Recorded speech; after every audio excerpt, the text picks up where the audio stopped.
नहीं है। हमारे सामने आ जाए कोई तो हम पीछे हटने वाले नहीं हैं। हम सम्मान में प्रणाम करते हैं, हमें पुण्य चाहिए इसलिए प्रणाम करते हैं। हम किसी को डर के मारे नहीं करते हैं। नमो माँ क्या कह रहे हैं, ना हम भी संके, हम डरते नहीं है किससे, सुरराज वज्रान, हम इंद्र के वज्र को भी नहीं डरते। कहना हम भीषण के सुरराज वज्रान, नत्रक्षशूला, जो प्रलय ले आ सकते हैं भगवान शंकर 3 आंख वाले, उनके त्रिशूल को भी नहीं डरते महाराज। नत्रक्षशूल, यही लाइन लिखी है, नत्रक्षशूला नयमस्य दंडात, यमराज के दंड को भी नहीं डरते। नयमस्य दंडात नाग्नार्कतोषो मनिला सपास्रा, चंद्रमा अग्नि आदि के अस्त्रों को भी नहीं डरते। न कहा कि नागनार कतोषो मनिला सपास्रा, तो डरते हो कहीं का। एक जगह राजा रघुगण कह रहे हैं, एक जगह थोड़ा भय है, क्या, छंके व्रेशम ब्रह्म कुलावमानात्, कहीं इसी बात का भय रहता है हमेशा कि मेरे द्वारा किसी ब्राह्मण के कुल का अपमान ना हो जाए। ये मेरे जीवन में यही एक भय है। का क्यों है, का इसलिए है कि यदि ये देवता नाराज हो जाएंगे तो ये जो ब्राह्मण हैं, ऋषि हैं, वेदज्ञ हैं, विद्वान हैं, ये प्रार्थना करवा देंगे, यज्ञ करा देंगे, प्रायश्चित करा देंगे, विधि करा देंगे, प्रसन्न हो जाएंगे देवता। और ये नाराज हो गए तो कहा कि मन दैवाधीनम, क्यों, क्योंकि देवता के अधीन पूरा संसार है। दैवाधीनम जगत सर्वम, लेकिन जिन देवता के अधीन संसार है वो मंत्र के अधीन है। किनके अधीन है, मंत्राधीनाश्च देवता, और वो मंत्र किसके अधीन है, ते मंत्र ब्रह्मणाधीनो तस्मात् ब्रह्मण्य देवता। इसलिए महाराज ऐसी विधि बताई। अब धीरे से तो कहा महाराज हमारा मार्गदर्शन करिए, क्या चाहते हैं। कहा महाराज ये यहाँ से निकलने का कोई मार्ग बताइए। तो कहा सुनो महाराज, आप सम्राट हो, हम ही से पालकी ढोआओगे, हम ही से ज्ञान पूछ रहे हो। कहा नम, क्या कहा, अब हमारा मार्गदर्शन करिए। तो महाराज जड़ भरत जी ने बड़ी सुंदर बात बताई। करहु गणैतै तपशानयाति, बिना ये तपश्चर्या के कुछ मिलने वाला नहीं है। आप तो जानते हैं तपबल, हाँ, सकल जगत रचे, ये सारा जग कौन रचता है, विरंच विधाता। और तपस्या के ही बल पर शंभु संहार करते हैं, तपस्या के बल पर ही विष्णु सारे जगत का पालन करते हैं। इसलिए सुनो, एक ही मार्ग है, तप करो, तप करो। और जो तप करने के लिए कहा, और सुनो ये तप का मार्ग भी बिना महात्मा दर जो भी सेको, ऐसे ही रोड पे नहीं मिलेगा। जब तक कुछ समय किसी चरण महात्मा के चरणों में लोटोगे नहीं, तब तक मिलने वाला नहीं है। इसलिए बड़ा सुंदर प्रसंग बताया। यहाँ भूगोल खगोल की बड़ी चर्चा है। यहाँ भूलोक, भुआलोक, स्वर्गलोक, महालोक, जनोलोक, तपोलोक, सप्तलोक का वर्णन किया। अतल वितल सुतल तरातल शातल महातल का वर्णन किया। यहाँ सुषमार के चक्र का वर्णन है, राहु की गति, केतु की गति, बड़ा ज्योतिष का वर्णन बहुत है यहाँ पंचम स्कंध में। जब 28 प्रकार के, कहीं कहीं 26 प्रकार भी लिखा है। कहा महाराज जब इतने नरकों का वर्णन किया, तामिश्र, अंध तामिश्र, रवरो, महारवरो, कुंभीपाक, अशुपत्रवन, ये नरकों का जब वर्णन करना शुरू किया महाराज, कि चोरी करने वाले व्यक्ति के लिए स्वर्ण चोरी करता है जो, उसको असीपत्र वन में छोड़ दिया जाता है। इतने बड़े बड़े तलवार जैसे कांटे यहां होते हैं, वहां जीव छिन्न भिन्न हो जाता है। जो जीवन में मांस भक्षण करते हैं, जिन्होंने मांस भक्षण किया है, उनके लिए है महाराज जलते हुए कड़ाही में, जिसमें तेल भरा होता है, और उसी में इस शरीर को डाल दिया जाता है। मांस शब्द का अर्थ क्या होता है? मांस, जिसको मैं जितना दुख पहुंचाऊंगा उतना ही मुझे वो दुख पहुंचाएगा। सीधा सा अर्थ समझिए। इसलिए महाराज वहां भी दुख मिलता है। ऐसे ही जो शराब पीने वाले हैं, उनके लिए लिखा कि जो पीप के नदियां हैं वहां, उसी में डाल दिया जाता है। जीव खाते रहते हैं, उसी में पड़ा रहता है, डूबता रहता है। ऐसे ऐसे ही नरकों का वर्णन जब किया तो परीक्षित कपने लगे सुखदेव जी के सामने। कहा, गुरुदेव मेरे द्वारा भी अपराध हुआ है। वहां महाराज रहुगुण भी कपने लगे। गुरुदेव कोई रास्ता बताइए। का एक रास्ता है महाराज। क्या? एक बार भी जिसने नारायण नाम ले लिया उसे नरक में नहीं जाना पड़ेगा। रहुगुण मुस्कुराए। रहुगुण ने कहा, गुरुजी हमको मजाक समझा रहे हैं कि कुछ सही बात? कहा, नहीं नहीं, कितनी शक्ति है नारायण नाम में। कहा, नामनोस्ति यावती शक्ति पापान निर्हरणे हरे तावत कर्तुम न शक्नोति पातकम पातकी जना। कोई बड़े से बड़ा पापी भी उतना बड़ा पाप नहीं कर सकता जितने बड़े पाप की परिसमाप्ति भगवान का एक नाम लेने मात्र से हो जाती है। विचार करके समझिए। तो कहा, हमारा ये तो बड़ा सरल रास्ता है। दिन भर पाप करो, शाम को आके नारायण कह दो। ऐसे नहीं होगा। कैसे होगा? अब लो नशानी अब ना नशे हो। जो हो गया उसका प्रायश्चित करें शास्त्र विधि से, और प्रायश्चित के पश्चात संकल्प ले लें कि अब नहीं होगा। तब एक बार भी कह देंगे तो कल्याण हो जाएगा। महाराज किसी का हुआ? हाँ हुआ। किसका? बताया कि महाराज एक अजामिल नाम के ब्राह्मण की कथा सुनाई। अजामिल नाम के कान्यकुब्ज जो ब्राह्मण हैं, नित्य प्रति बहुत समिधा दान आदि करते हैं, बड़े नियम में पक्के हैं। लेकिन हमने कहा था ना, सत्संग में जाना जितना जरूरी है, कुसंग से बचना उससे भी आवश्यक है। महाराज कुसंग से बचना अति आवश्यक। जितनी देर सत्संग में आप रहेंगे, कम से कम उतनी देर तो कुसंग से जरूर बचे रहेंगे। रोज जाते थे जंगल। अजामिल एक दिन गए, मैं ध्यान से सुनना। अजामिल एक दिन गए और देखा एक वेश्या से एक व्यक्ति प्रेमालाप कर रहे थे दोनों। देखा तो व्यामोहित हो गए।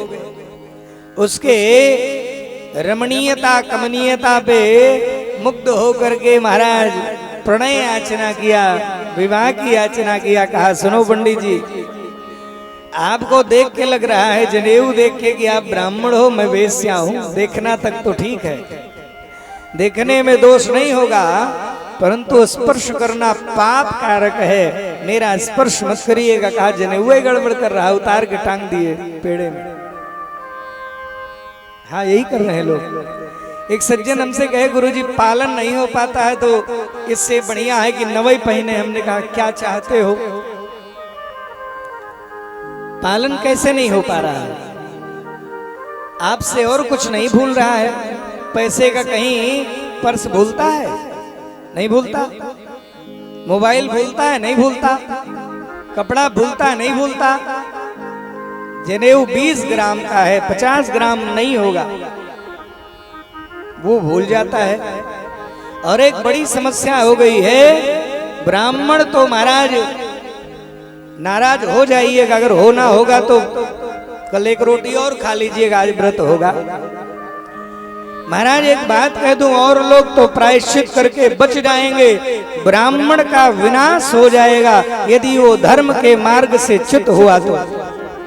और अभी भी समय है, यहाँ श्रेष्ठ जन उपस्थित हैं, अपने बच्चों को क्यों नहीं हो रहा है ऐसा, क्यों जनेऊ से विमुख हो रहे हैं? जानते हैं उसमें बच्चों की कोई गलती नहीं है, उसमें बड़ों की गलती है। सीढ़ी हमेशा ऊपर से बुहारी जाती है, संस्कार ऊपर से नीचे को आते हैं। महाराज जब घड़ा पक जाए तो उसको आप सुराही नहीं बना सकते हो, जब घड़ा बन रहा हो उसी समय चाहे सुराही बना दो, चाहे लोटा बना दो, चाहे कलश बना दो, चाहे जो बना दो बन जाएगा। लेकिन पक गया तो उसमें मारोगे तो टूट जाएगा, वो बदलेगा नहीं। इसलिए संस्कार के समय पर संस्कार करो।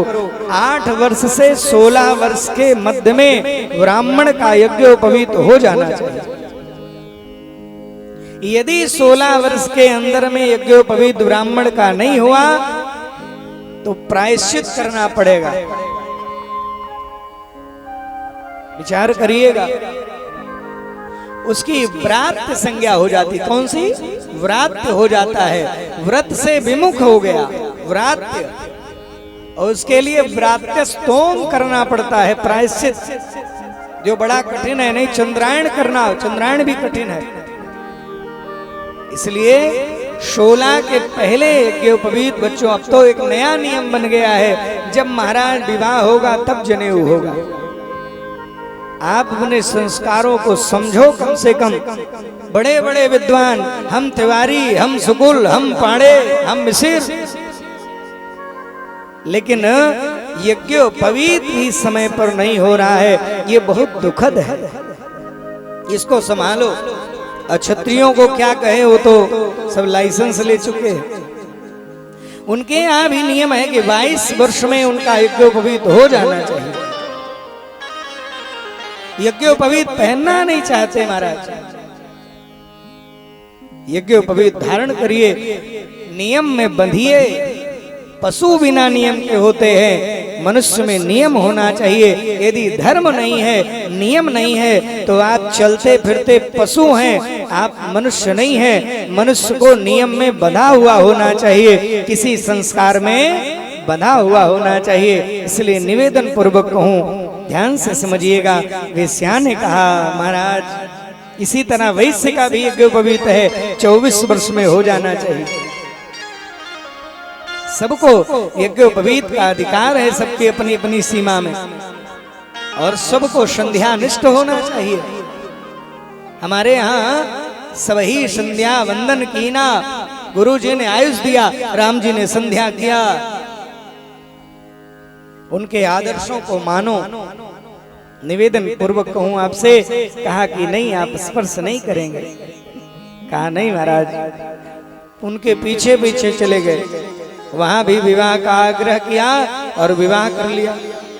जो धर्म कर्म में था वो संग का ऐसा दोष चढ़ा कि महाराज संग से भी दूर हो गए। क्या होने लगा? निवेदन पूर्वक कहूं, ध्यान से सुनिएगा। 9 संतानें हुई, बूढ़ा होने को आया, सारे अधर्म करने लगा। हुआ क्या? अंतिम क्षण आया, यमराज के दूत आए।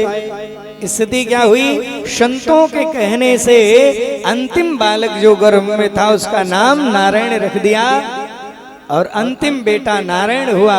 छोटा सा बेटा है, नारायण बुलाने लगा इधर उधर, और नाम का ऐसा प्रभाव, मैया ध्यान से सुनना, क्या नाम का ऐसा प्रभाव हुआ कि यमराज के जब दूत आए, यमराज के दूतों ने फंदा डाला तो देखा बगल में खेल रहे थे बालक, बुलाए नारायण दौड़ो, नारायण दौड़ो, नारायण दौड़ो।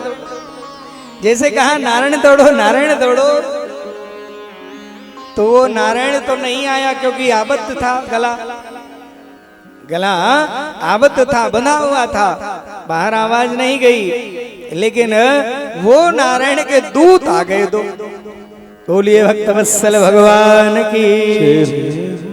नारायण के दो दूत आ गए भैया, और दोनों दूत आए तो तुरंत छुड़वाएगा, छोड़ो। क्यों? क्या इसने नारायण को बुलाया है?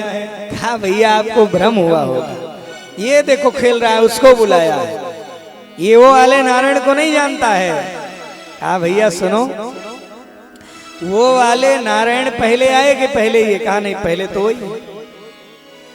अच्छा एक बात सुनिए, इसने नाम रख लिया, कहा नाम रख लिया भले, लेकिन प्रभाव तो वही होगा नहीं।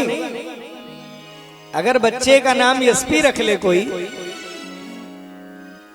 तो काम तो होगा नहीं, लेकिन समय पर ऑफिस में है तो यशपी का काम अलग है। इसलिए निवेदन पूर्वक कहूं, बात समझने के लिए कह रहे हैं कि महाराज नारायण को बुलाया और दो दूत आ गए। पूछा नारायण कौन है ये? उनके दूतों को तो बहुत पता था नहीं, वो तो जानते थे कि यमराजे सब कुछ है। तो भगवान विष्णु के दूतों ने बताया कि सुनो, ये नारायण कौन है? तो कहा कि नारायण परावेदा, नारायण परामखः, नारायण पराशक्ति, नारायण परागति। कहा कि ओहो, तो हमारे महाराज, कहा वो तो वही बता सकते हैं। का एक सुनो, हमारा आपका एक अनुबंध हो जाए। क्या कमिटमेंट हो जाए? कि ना हम ले जाएंगे ना आप ले जाओ। और ये महापापी है, कहा कितना भी बड़ा पापी है, इसने अंतिम क्षण में नारायण को बुलाया है, इसलिए हम ले जाएं। कहा ना भैया, ना आप ले जाओ ना हम ले जाएं, हम अपने मालिक से पूछेंगे, तब बात आगे बढ़ेगी। यमराज के दूत गए, कहा महाराज यहाँ ताला बंद करा दो। क्यों? कहा वहां नारायण के कुछ दूत आ। कहा भैया शांत रहो, यहाँ वो नाम मत लो। कहा क्या हो गया? कहा इसलिए नाम मत लो कि जैसे वहां की हाल हुई है अंतिम समय में नारायण, और यहाँ तो बहुत पापी है, यहाँ नाम लेने मात्र से ही गड़बड़ हो सकता है। इसलिए तो कहा कि ये नाम में क्या विशेषता है, समझो। कहा इस नाम की अपनी विशेषता है कि अंत समय में यदि आ गया, और सुनो आगे के लिए बता दे रहे हैं, जिसकी वाणी में नारायण हो, राम हो, कृष्ण हो, शिव हो, दुर्गा हो, उनको आज के बाद लेने मत जाना। जिनके गले में तुलसी पड़ी हो केवल, उनको भी यमराज के दूतों से बताया कि तुम लेने मत जाना। जिनके मुख में गंगाजल पड़ा हो, उनको भी लेने मत जाना। गाय बंधी हो बगल में, उनको भी लेने मत जाना। ये प्रभाव है। वहां महाराज ये सब संवाद सुना था इसने, अजामिल ने समझ लिया। बताओ, धोखे से नाम निकल गया। क्या हुआ? और ये बात यमराज ने